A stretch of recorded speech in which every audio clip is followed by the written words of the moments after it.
Today we got some more geography now. We got Finland this time. Let's jump into this and check out Finland, man. Ah, Finland.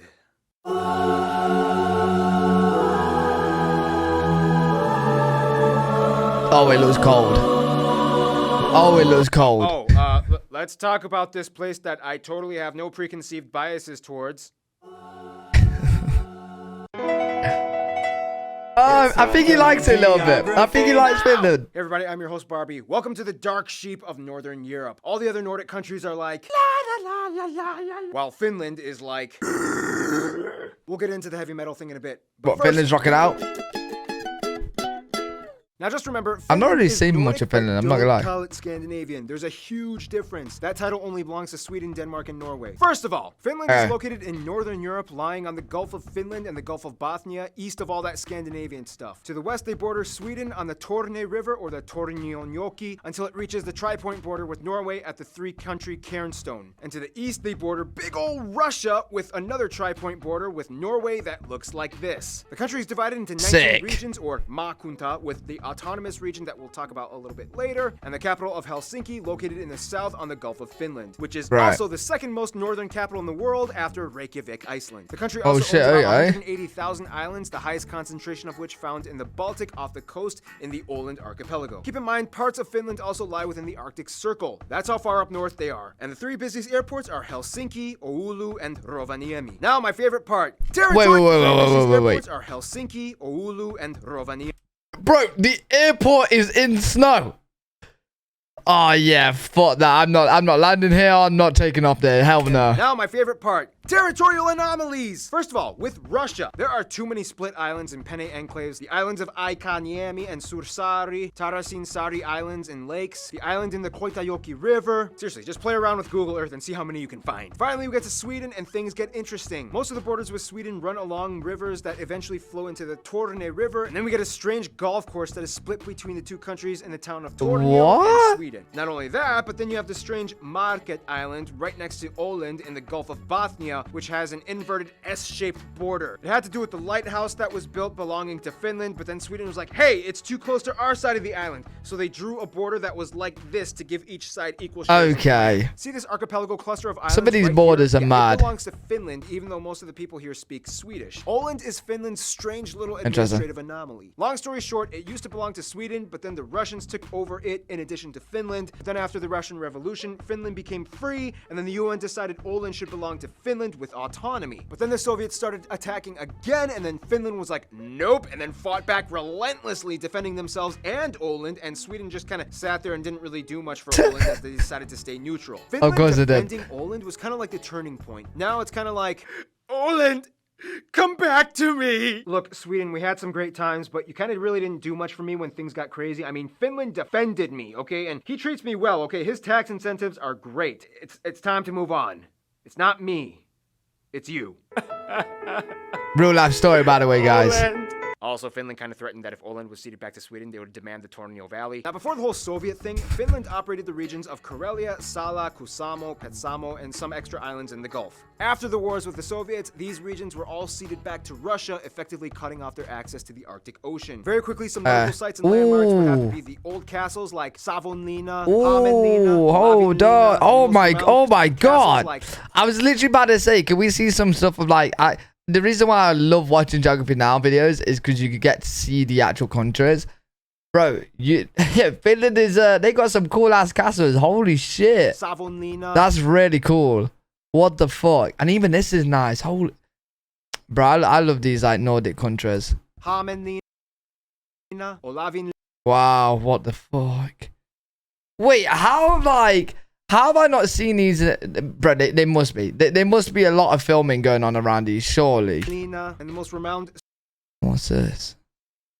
Bro, this is crazy as well. Suomenlinna. You can probably guess what Lina means by now. Rovaniemi is otherwise known as Santa Claus, where you can go reindeer sledding. Inari and Ivalo is where you can get a real Sami traditional cultural experience. Of course, Helsinki is the epicenter of Finnish architecture and culture, with landmarks such as the Tempeli Aukia Church excavated into a rock, Mannerheim Street, the busiest road with all the shops and austere post-Soviet influenced blocky colonnaded buildings, or the iconic Helsinki Cathedral. Now, those are all great, but Finland isn't really much of a tight metropolitan type of country. country. They love their space and have quite a bunch of it. Let's see what lies outside these cities, shall we?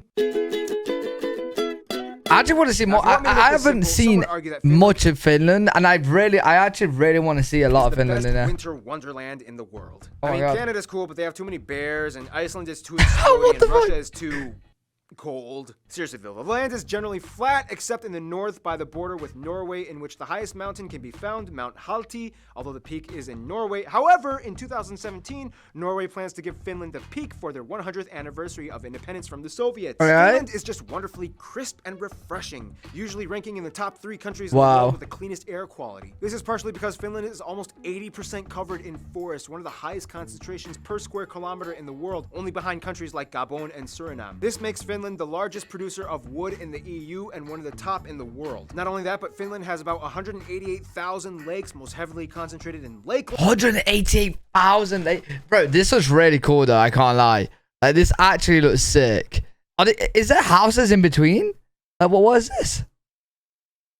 What is this in between? Land, and in addition to lakes, about 10% of the country is comprised of all water bodies like rivers, ponds, and streams. When mixed with the land, this makes about 1/3 of the country home to swamps and bogs, making it the highest wetland proportion country in Europe and disputably the world. Right. Yeah, maybe. But our floods are crazier. Fittingly, the name for swamp in Finnish is suo, and the word for Finland is suomi. I mean, technically, they also have like 9 other words for swamp, like rame, neva, leto, luhta, laiteko, appa, paisa, yanka, and korpi. And they love these swamps. One Finnish pastime is jumping in the mud, sometimes naked, and either playing soccer or wrestling. Okay. The landscape of Finland is shaped that way because imagine what happens when you crush something under a heavy glacier for a really long time, and then after the glacier melts, you're left with pockety erosion and mineral residue all over. Not only that, but Finland is experiencing a post-glacial rebound in which the land is steadily rising along the coast of the Gulf of Bothnia. Every year, Finland gains about 7 square kilometers and is technically rising out of the sea. The longest river is the Kemijoki that passes through Lapland and reaches the Gulf of Bothnia. And the largest lake, as well as the 4th largest in Europe, Lake Saima, is located in the southeast. Because Finland is so far north, they are known for being the land of the midnight sun,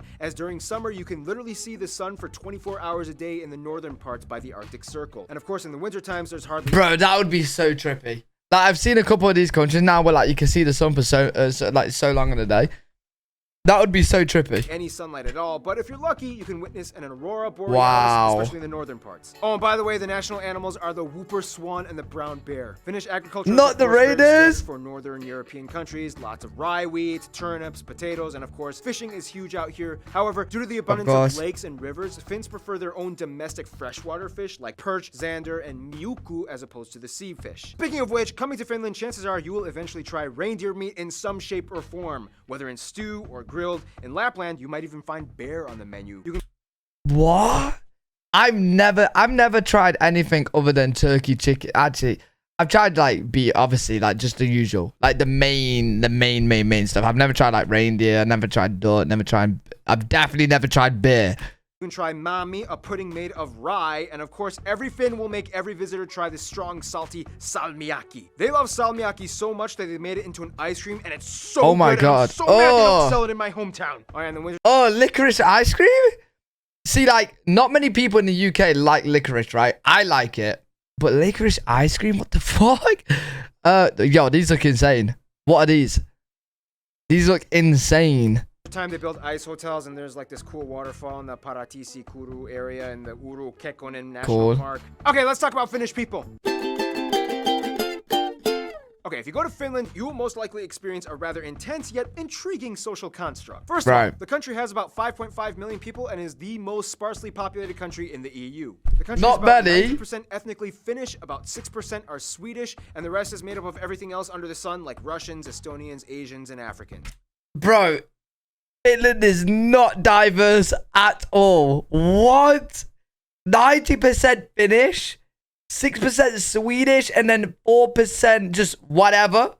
Holy shit. They use the euro as currency, they use the type CEF outlets, and they drive on the right side of the road. Of course, the Finnish people speak the Finnish language, which is arguably one of the hardest languages on earth to learn. Conjugation is a mess. Nouns and adjectives have inflectionary forms, whatever that means. Nonetheless, Finland has one of the best schooling systems in the world. In Finland, school hours are shorter, less homework is given, and there are virtually no mandated standardized tests apart from the exam you take in your final senior year of Wait, is he saying it's the best system in the world because you don't do anything? Or is it actually the best system in the world? Because all I'm hearing is less school time, less homework. That sounds good for somebody that doesn't want to do school.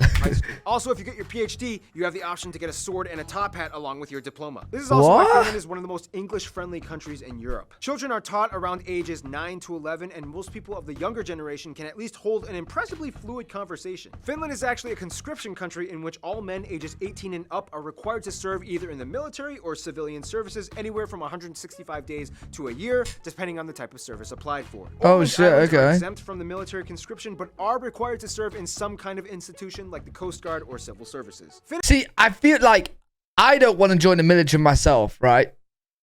But I feel like that is very smart, and that is something that most countries should do. I'm actually surprised that like the UK doesn't do that, because like let's say a world war was going to break out, like God forbid it does, but let's say it does happen to break out, you're gonna want everyone that's able to, you know, be involved, be prepared, right? Because like, yo, let's say Putin's declared war on the fucking UK, or anyone for that matter, right?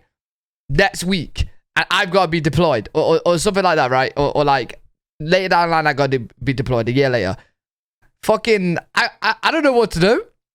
Bro, you gonna send me in with 1 week? You know what I mean? So I feel like 100 days to a year, that's pretty reasonable. As long as like obviously you get paid and stuff, and like it could just be like an after school job before you do something. It's kind of smart. It's kind of smart. Is actually pretty funny. The stereotype is that Finns are incredibly quiet and don't talk that much in most public transactions. Just mind your business and no small talk. The cartoon Finnish Nightmares illustrates this concept pretty well. Check it out. Which is funny because Finland is huge on the boisterous, loud, and flashy heavy metal culture. Having the highest concentration of heavy metal bands out of any other country in the world, with nearly 650 per 1 million residents. Finns also invented the wife carrying competition, in which a man must carry either his wife or girlfriend, or any girl that agrees to get tossed around in an what the fuck? The winner gets the women's weight in beer. It's very strategic. Because if you want to win, you might want to carry a lighter wife, but if you want more beer, you better do your squats, bro. Now, if you must know one thing about Finnish culture, you have to know about sauna. The Finns invented the sauna. Most homes, hotels, and apartments have a sauna built in. Well, I'm not surprised. I've seen a few pictures of Finland just now, and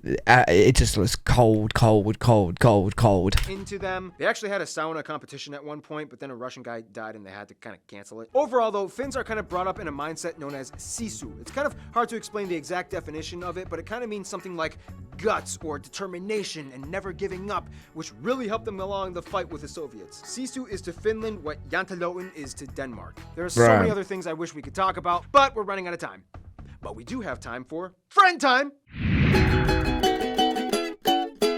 Historically, Finland was kind of always a little lonely. I mean, few, if any, trading routes ever went through this area. Even the Mongols were like, we're good. Nah, yeah, carry on. Nonetheless, over time, Finland did develop relations, and to this day is one of the most diplomatically outreached countries in the world. I mean, the Finnish passport is the #1 ranked and most sought after, as it has the highest number of visa-free countries applied to it. First of all, Finland generally gets along with other Nordic countries. However, they have the biggest frenemy relationship with Sweden. They'll trade and share a beer or two, but when hockey season comes, the bloodbath begins. When it comes to Russia, Finland kind of has to be their friend because Russia has the longest border with them and business is important. Nonetheless, Russia is kind of seen as like the next door neighbor that you once got into an argument with, but then you kind of fix things up, but then you kind of really didn't get over it, and then you have to see them every other day in the morning as you go to work. Germans are always welcome in Finland, and Hungarians are like the long-lost distant cousins that they just discovered and are trying to build a relationship with. Their best friends, though, might be Estonia and Norway. Everybody loves Norway. It's like the Cameroon of Europe. I actually fucking love Norway. I can't lie.